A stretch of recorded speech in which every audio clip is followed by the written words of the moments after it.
درود میگم به همه اونها که این لحظه ها ما رو تماشا دارند و باز یک صبح خود را با رادیو آزادی و با آزادی ویدیو آغاز میکنند. شعله گلخوجه هستم در روز یکشنبه 27 ینور در روبروی شما با خبرهای تازه و امیدوارم که روز استراحتتان را خوب آغاز کرده باشید و همین گونه تب بالیده داشته باشید تا با آخر روز. و من حالا چند خبری دارم که میخواهم برای شما بگویم و متاسفانه یک با خبری نچندان خوب آغاز میکنم. در نویه ونج بعد جستجوی زیاد جسد ساکن جماعت یزگولام را پیدا کردند. پیوندان حکمشو سعید و ساکنان این منطقه بیش از یک هفته جسد او را نوابسته به سردی شدید هوا و با بیل و کلند از میان ترمه میجستند که 100 متر درازی و 20 متر بلندی داشت. بالاخره کاربران آزادی ویدیو 26 ینور با ارسال عکس و ویدیو به ما خبر پیدا کردن جسد حکمشو سعید را رساندند. اسکندر خوجه میرزاده در این باره نقل میکند. جسد حکمشاه سعیدов ساکنی جماعت یزگولام ناحیه ونج را بعد 11 روز از زیر ترمه بیرون آوردند. نزدیکانش به رادیوی آزادی گفتند که جسد او روز 27 ینور دفن کرده خواهد شد. حکمشاه سعیدov 27 ساله نصف روزی 15 ینور برای شکار کپک از خانه بیرون شده در 3 کیلومتری دهه‌شان زیر ترمه مانده است. این جوان 1.5 سال قبل ازدواج کرده، پسرش 6 ماهه می باشد. قبلا امیرشاه سعیدov پدر حکمشاه در صحبت با رادیوی آزادی گفته بود که با بیل و کلند پسرش را می جویند. وی از آن شکوه داشت که مأموران نجات به کمکش نآمدند، در حالی که ترمه 100 متر طول و تقریبا 20 متر بلندی دارد. اصلانشاه خداییف سردار اداره حالتهای فوق‌العاده ناحیه ونج به رادیوی آزادی گفت مکانی که حکمشاه زیر ترمه مانده بود از مرکز ناحیه ونج دور است و امکانی بردن تکنیک وجود ندارد. تاجیکستان هر سال در فصل زمستان شاهد برفریزی شدید و ترمه فرایی و در اول بهار و تابستان شاهد آمدن سیل می شود. آفتهای طبیعی سالهای اخیر باعث به هلاکت و بیخانه و در ماندن ده‌ها نفر شده است. در پی برفریزی شدید و فرآمدن ترمه در 2 هفته اخیر در منطقه شمال و ولایت بدخشان 5 نفر جان خود را از دست دادند. در یک حادثه در ناحیه اشکاشم ولایت بدخشان پدر و پسر به هلاکت رسیدند که مشغول تازه کردن راهها از برف و ترمه بودند. ما با پیوندان حکمشاه سعید و به همه قربانی های چند روزی اخیر که ترمه جان آنها را گرفت اظهار تسلیت میکنیم. همزمان سپاس میگوییم به کاربران فعال آزادی که از محل حادثه به ما عکس و نوار و خبر میفرستند. در همین حال در جنوب و شرق برزیل رخنه شدن سربند چند نفر را به هلاکت رسانده است. تقدیر صدها نفر دیگر تا به حال معلوم نیست. کایومرسی اتو در همین باره گزارش میدهد. مقامات برزیل مرگ دست کم 9 نفر را در پی کنده شدن سربند در نزدیکی شهر بروماردینای ایالت میناس جیرایس تصدیق کردند. از 300 تا 350 نفر دیگر بینام و نشان شدند. فاجعه در مکان معدنی آهن رخ داده است. با سبب‌های نامعلوم سربند با پسمانده‌های صنعتی کنده شده است. قهوه‌خانه‌ای که در آن کارمندان خوراک می‌خوردند زیر سیلاب ماند.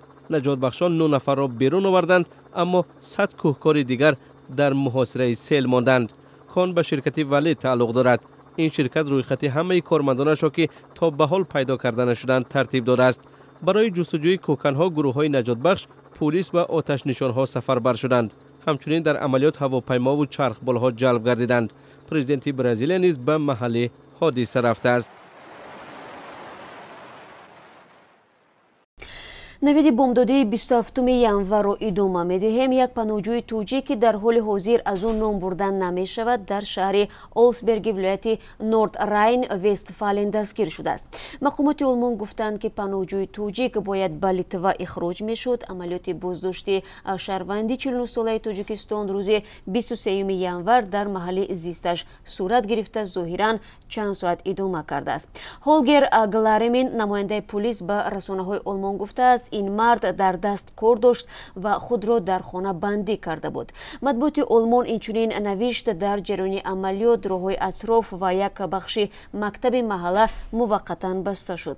در عکس‌ها شماره زیادی نیروهای ویژه پلیس و ماشین‌های ضد سوختار و یاری تعجیلی دیده می‌شود. مقامات آلمان میگویند این شهروند تاجیکستان مقررات پناهجویی را نقض کرده است. به قول آنها او اول ورود لیتوا شده سپس به آلمان رفته است تا در آنجا کار و اقامت کند.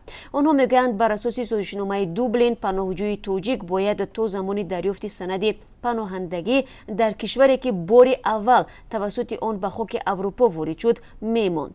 تا سال 2014 درخواست پناهندگی کردن شهروندان تاجیکستان یک چیزی نادر به حساب می رفت و در آن سال تنها 105 نفر خواستند که در کشورهای اتحادیه اروپا حق پناهندگی بگیرند. رو به کشورهای اتحادیه اروپا آوردن شهروندان تاجیکستان بعد سال 2015 و پس از ممنوع اعلان کردن حزب نهضت اسلامی شروع شد. ولی مقامات تاجیکستان میگویند بسیاری از آنهایی که به کشورهای اتحادیه اروپا رفتند مهاجران اقتصادی هستند و در کشور تعقیب نمیشوند. به زودی ملیسه های تاجیکستان با لباس نو در محضر عام ظاهر خواهند شد. وزارت کارهای داخلی نیم سال پیش برای انتخاب شکل نوی لباس کارمندانش میان طراحان و شرکت های لباس دوزی آزمون اعلان کرده است. در وزارت روز 26 ینور به رادیو آزادی گفتند انتظار می رود ماه مارت امسال نمونه نهایی لباس ملیسه ها را پرزیدنت عملی رحمان انتخاب کند. حالا نمونه لباس ملیسه ها را آشکار نمی کنند. لباس کارمندان مقامات قدرتی اساساً از حساب بودجه دولت خریده می شود. اما افسران بلند رتبه از جمله گنرال ها لباس حربی خود را به طور انفرادی فرمایش می دهند و گفته می شود که لباس های آنها اساساً در کشورهای خارج تهیه کرده می شود.